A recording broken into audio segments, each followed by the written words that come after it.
नमस्कार, मैं हूं कनुप्रिया सत्तन और आप देख रहे हैं खबर 100 न्यूज। इस वक्त हम आपको एक ऐसी खबर दिखाने जा रहे हैं जो देखकर कहीं ना कहीं आपके जहन में एक सवाल जरूर उठेगा। सवाल उठेगा कि इन बाशिंदों को जिनको हमने चुना है ये हमारे लिए हैं, हमारा साथ देने के लिए हैं या हमारा मजाक उड़ाने के लिए है। इस वक्त एक तरफ तो कोरोना की मार पूरा देश झेल रहा है, तीसरी लहर को लेकर सरकार लगातार तैयारियां कर रही है। कहा जा रहा है कि तीसरी लहर का असर बच्चों पर पड़ सकता है और इसी बीच स्कूल कॉलेज सहित कोचिंग संस्थानों को खोलने की परमिशन भी नहीं मिली है, जिस पर कल ही सरकार ने हरी झंडी ना दिखाकर लाल झंडी दिखाई और यह कहा कि इस वक्त स्कूल नहीं खोले जा सकते। बावजूद इसके ऑनलाइन क्लासेस जारी हैं। ऑनलाइन क्लासेस की फीस भी वसूली जा रही है। देखा जाए तो बच्चा पढ़े या ना पढ़े, बच्चे को कुछ समझ आए या ना आए, पालकों के पास लॉकडाउन की मार के चलते पैसा बचा हो या ना बचा हो, लेकिन अगर वो अपने बच्चों का साल बर्बाद नहीं करना चाहते तो उन्हें स्कूलों की मोटी मोटी फीस भरनी ही होगी। बार बार लगातार खबर 100 ने यह मुद्दा उठाया कि स्कूलों का और अस्पतालों का निजीकरण बंद हो। हमारा उद्देश्य एक ही था कि सरकार इन पर लगाम लगाए और लगाम लगाकर यह तय करे कि कौन सा स्कूल कितनी फीस वसूल सकता है और कौन सा अस्पताल कितनी फीस मांग सकता है। लेकिन ये यहाँ तो आप छोड़ ही दीजिए, हम बात कर रहे हैं मध्य प्रदेश की, जहाँ स्कूल फीस का मुद्दा इतना भड़क गया कि स्कूल शिक्षा मंत्री तक इसमें गर्मा गर्मी में नजर आए। जहां उन्हें पालकों का दर्द समझना चाहिए वहां वो शायद ये दर्द समझने के लिए तैयार है ही नहीं। उन्होंने सिर्फ और सिर्फ दर्द समझा स्कूलों का। स्कूल फीस का मुद्दा कोरोना की पहली लहर से ही गरमाया हुआ है, लेकिन आज तक इस पर किसी भी तरह का कोई फैसला नहीं लिया गया। मध्य प्रदेश के जो सीएम हैं शिवराज सिंह चौहान, उन्होंने बार बार लगातार कहा है कि वो अपनी जनता को, अपने प्रदेश की जनता को परेशान नहीं होने देंगे। उन्होंने कई तरह की चीज़ों में सपोर्ट करने की बात की, लेकिन जो बात हम आपको बताने जा रहे हैं वो है मध्य प्रदेश पालक महासंघ की। जब इसके सदस्यों ने भोपाल में मध्य प्रदेश स्कूल शिक्षा मंत्री इंदर सिंह परमार से मुलाकात की, इस दौरान पालकों ने फीस कम करने को लेकर उनके सामने प्रस्ताव रखा, लेकिन बात नहीं बनी। बल्कि मंत्री तो इतने उखड़ गए कि वो बातचीत में ये तक कह डाला उन्होंने कि मरना है तो मर जाइए, जो करना है करो। सबसे पहले आइए आपको सुनाते हैं मंत्री इंदर सिंह परमार ने किस लहजे में इन पालक शिक्षक संघ ये जो गए थे लोग मुलाकात करने के लिए परमार से, उन्होंने मध्य प्रदेश पालक महासंघ के सदस्यों से किस लहजे में कह डाला। आइए सुनाते हैं। हाँ सर, हमारी विशेष मांग ये है सर, 1 अप्रैल से सर स्कूल ऑनलाइन फीस हमसे वसूली जा रही है सर। स्कूल के खिलाफ थोड़ा बंद कर जी एक बंद कर दिए। हमें कुछ नहीं चाहिए, हमें वीडियो नहीं चाहिए, समाधान चाहिए। अरे तुम बताओगे हमें वीडियो चाहिए नहीं चाहिए, ये समझ बनो, काम करो अपना। सर राज्य सरकार में सर हम यहाँ के नागरिक हैं सर, आप ये गलत बोल रहे हैं सर। मर जाए साहब, मर जाए साहब, लेकिन मर जाए साहब, मतलब मंत्री साहब का कहना आप मरो, कुछ भी करो, हम कुछ नहीं करेंगे भैया। धक्का पलट नहीं होगी, हम लोग देंगे किसी को धक्का नहीं देंगे। जनता के चुने हुए सरकार है आपकी, हम लोगों की बना लोकतांत्रिक है। लोकतंत्र में बात संवाद करना जरूरी है सर। चुनी हुई सरकार हमसे ये बोल रही है मर जाओ सर। हम नेता नहीं सर, अभी आम जनता हाँ बिल्कुल आवाज बात ना कौन।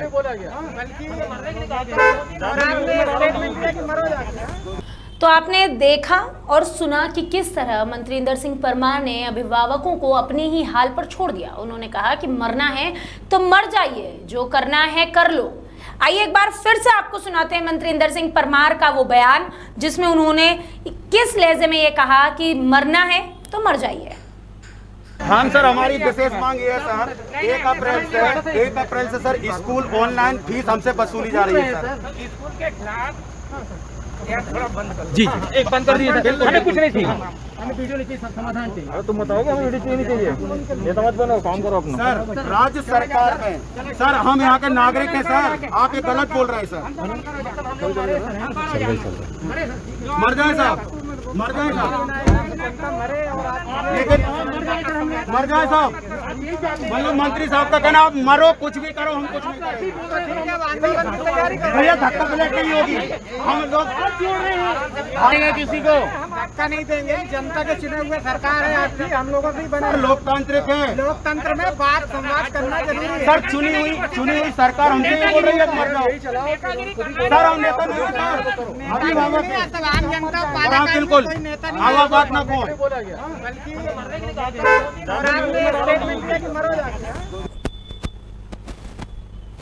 तो ये थे मध्य प्रदेश के शिक्षा मंत्री इंदर सिंह परमार, जिन्होंने अभिभावकों को उनके ही हाल पर छोड़ दिया और कहा कि आपको मरना है तो मर जाइए, जो करना है करो।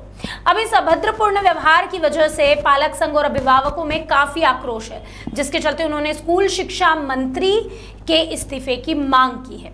आइए आपको सुनाते हैं कमल विश्वकर्मा, जो कि प्रदेश अध्यक्ष हैं पालक महासंघ के, उन्होंने क्या कहा इस मामले पे। हम लोग अपना प्रतिनिधि मंडल के साथ में और जवार स्कूल के अभिभावक गण माननीय मंत्री महोदय से मिलने आए थे। काफ़ी 1 घंटे से हम लोग इंतजार कर रहे थे। माननीय मंत्री महोदय जी आए, बाहर कार में बैठे, और जब हमने अपनी बात रखी तो माननीय मंत्री महोदय जी ने जो आज हमारे साथ अभद्रता की है, उन्होंने स्पष्ट कहा अभिभावक को मरना है तो मर जाए, मुझे कुछ नहीं करना है। अगर मंत्री महोदय जी इतना गैर जिम्मेदाराना अगर बयान दे रहे हैं तो मालक महासंघ की माननीय मंत्री महोदय जी से मांगे, मानवता के नाते वोटर से चुनी हुई सरकार से आप मंत्री जी बने हुए हैं, आपको अभिभावकों के हितार्थ के लिए आपको इस्तीफा दे देना चाहिए। आज कम से कम ये 150 अभिभावक साथ में हैं। आज सभी अभिभावकों की आप मीडिया के सामने मैं बात रखना चाहता हूं। जिस तरह से उन्होंने आज अभिभावकों की अपमानना की है, ऐसा लग रहा है कि हम लोगों को इस वीडियो बनाकर और कोर्ट में केस लगा देना चाहिए कि आज हमारा कितना अभिमान उन लोगों ने किया, और स्पष्ट कहा है कि जो आपको करना है धरना कर लो, प्रदर्शन कर लो, गांधीवादी आंदोलन कर लो, जो करना हो वो आप कर लीजिए। और आप लोग यहाँ नेतागिरी करने आए क्या? जबकि हमने निवेदन के साथ में कहा कि हम लोग नेता लोग नहीं हैं, हम लोग तो सिर्फ अभिभावक लोग हैं। लेकिन हमारी समस्या का माननीय स्कूल शिक्षा मंत्री महोदय जी का आज व्यवहार देख के ऐसा लग रहा है कि ये वास्तव में शिक्षा के मंत्री नहीं हो सकते हैं। इनको तो किसी और विभाग दे देना चाहिए। और मानवता के इनको पालक महासंघ की मांग है, संपूर्ण मध्य प्रदेश के अभिभावकों की मांग है कि शिक्षा मंत्री महोदय जी को अपना स्वयं इस्तीफा दे देना चाहिए। ये व्यवहार उनका बहुत गलत रहा, और बिल्कुल एकदम गाड़ी का गेट खोलकर सभी अभिभावक भी देख रहे थे, मीडिया के सभी साथी गण भी देख रहे थे। ये व्यवहार आज तक मैंने अपने जीवन में पहली बार मंत्री जी के यहाँ देखा के लिए मंत्री महोदय से। लेकिन उनका जिस तरीके से व्यवहार था और जिस तरीके से उनने हम लोगों को धुतकारा है, हमें लगता है कि हमने उनको मंत्री बना के सबसे बड़ी गलती की है। और आज हमें लगता है कि हमें तो वोट ही नहीं देना चाहिए था किसी को भी। जिस तरीके से उनने कहा कि भाई मर जाओ, अगर हम मर जाएंगे हम वो कर लेंगे तो ये हमारे बच्चों को पालेंगे क्या, या हमारे परिवार चलाएंगे, किस तरीके से ये काम करेंगे। इस तरीके से इनने बोल के बहुत ही निंदाजनक काम किया है। मेरे को धक्के भी दिया उनके गार्ड ने हमें, और इस तरीके से बोला कि आप मर जाओ। हमें लग रहा था कि हम तो उनकी गाड़ी के सामने ही आ जाए, उन्हीं से मर जाते हैं। जब इस मामले में मंत्री इंदर सिंह परमार से बातचीत की गई तो उन्होंने बातों को नॉर्मल जाहिर किया। उन्होंने बताया कि जैसे कुछ हुआ ही नहीं है, उन्होंने जैसे कुछ कहा ही नहीं है। उन्होंने कह डाला कि पालकों की समस्या है जिस पर विचार किया जाएगा, साथ ही जहां प्रॉब्लम होगी वहां जांच कमेटी बिठाई जाएगी, उस पर कार्यवाही की जाएगी। आइए आपको सुनाते हैं मंत्री परमार ने क्या कहा, क्योंकि उनकी सफाई भी सुनना जरूरी है कि उन्होंने जो इस गर्मा गर्मी के बाद स्टेटमेंट दिया है प्रेस को, वो क्या है। ऐसा है, उनकी बहुत सारी शिकायत है, व्यक्तिगत शिकायत नहीं है, सामूहिक शिकायत है ना। सामूहिक शिकायत के हिसाब से निराकरण करने के लिए विभाग को निर्देश देंगे। उसको कर दिया। यदि कोई व्यक्तिगत रूप से कंप्लेंट करेंगे तो कलेक्टर और डीओ को निर्धारित कर दिए हैं उसमें। उसकी जो कमेटी है वो भी हम आज रिन्यू कर रहे हैं ताकि वो कमेटी बन जाए और निराकरण करे और कार्रवाई करे ऐसे स्कूलों के खिलाफ। हम तय कर रहे हैं, है ना। इनकी और भी समस्या है वाला कुछ। स्कूल शिक्षा मंत्री का ये गुस्सा कहीं ना कहीं पालकों के लिए भी गुस्से की वजह बन गया है। एक बात तो कही जा सकती है कि जैसे हम कह रहे हैं कि मंत्री जो चुने हैं, मंत्री जो बनाए गए हैं, वो किसके लिए बनाए गए हैं। जनता की भलाई के लिए बनाए गए हैं, ताकि वो उस क्षेत्र पर ध्यान रखकर ये समझ सके कि जनता को किस चीज़ की ज़रूरत है। लेकिन कहीं ना कहीं इस सरकार की विफलता है कि लगातार 2 सालों से पालक जो मार झेल रहा है कोरोना की, लॉकडाउन की, उसके बाद जो उनके पास में आवक की कमी है, पैसों की कमी है, उसके बीच अगर वो बार बार लगातार फीस कम करने का मुद्दा उठा रहे हैं, लेकिन स्कूल पुरानी की पुरानी वैसी की वैसी फीस वसूल रहे हैं, अभी भी इस पर कोई लगाम नहीं लगाई गई है। अब उनके इस तरीके के रवैये के बाद, परमार के इस तरीके के रवैये के बाद, जो कि स्कूल शिक्षा मंत्री हैं, अब जो पालक संघ है वो अड़ गया है कहीं ना कहीं कि वो चाहते हैं कि मंत्री परमार इस्तीफा दें। फीस कम करने का मुद्दा नया नहीं है। सरकार के इस तरह के रवैये ने पालक संघ सहित अभिभावकों को काफ़ी ठेस पहुंचाई है। लोग कोरोना और लॉकडाउन की मार से उठ पा नहीं रहे हैं, अभी तक परेशान हैं, लोगों के ऊपर रोजगार का संकट मंडरा रहा है।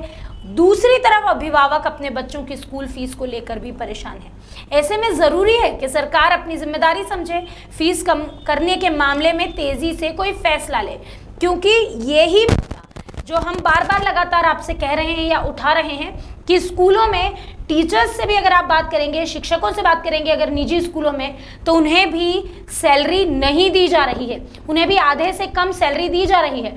तो फिर पालकों से किस बिनाह पर पूरी फीस, मोटी फीस वसूली जा रही है? जब इस मामले में स्कूल शिक्षा मंत्री से बात करने पालक महासंघ पहुंचा, तो इंदर सिंह परमार, जो कि स्कूल शिक्षा मंत्री हैं मध्य प्रदेश के, उन्होंने इस तरीके की अभद्र भाषा का प्रयोग किया, जिसमें उन्होंने ये तक कह डाला कि मरना है तो मर जाइए। अब इसके बाद उनके इस्तीफे की मांग तेज हो गई है। एक सवाल हम जरूर कहेंगे, हो सकता है इंदर सिंह परमार नाराज हो गए हों, हो सकता है उनके मुंह से ये गलत शब्द निकल गए हों, लेकिन फिर भी कहीं ना कहीं एक सवाल हम जरूर पूछेंगे कि जनता ने जिस व्यक्ति को चुना है और वहां तक बिठाया है, उसे किस वजह से बिठाया है। अगर वो सिर्फ और सिर्फ स्कूलों का दर्द समझेंगे, तो जो मांग उठ रही है कि इस मंत्री को, स्कूल शिक्षा मंत्री को बदल देना चाहिए, वो नाजायज नहीं है। एक और सवाल है जो हमारे जहन में है, इंदर सिंह परमार खुद काला पीपल क्षेत्र से आते हैं, वो लंबे समय से उन्होंने भी एक अच्छी एजुकेशन ली है, उन्होंने LLB किया है। अगर इतनी अच्छी एजुकेशन के बाद वो एजुकेशन मिनिस्टर हैं, स्कूल शिक्षा मंत्री हैं, और वो इस तकलीफ को नहीं समझ पा रहे हैं, तो हम मध्य प्रदेश की सरकार से क्या उम्मीद करें कि वो क्या वादे पूरे करेगी? क्या शिवराज सिंह चौहान के सारे वादे खोखले हैं क्योंकि उनके मंत्री ही उनकी जनता का दर्द नहीं समझ पा रहे? इसी सवाल के साथ हमारी मांग अभी भी वही है। खबर 100 लगातार यही मांग कर रहा है कि निजी स्कूलों का और निजी अस्पतालों का निजीकरण खत्म हो, शायद तभी इन पर लगाम कसी जा सकेगी। देखते रहिए खबर 100 न्यूज़।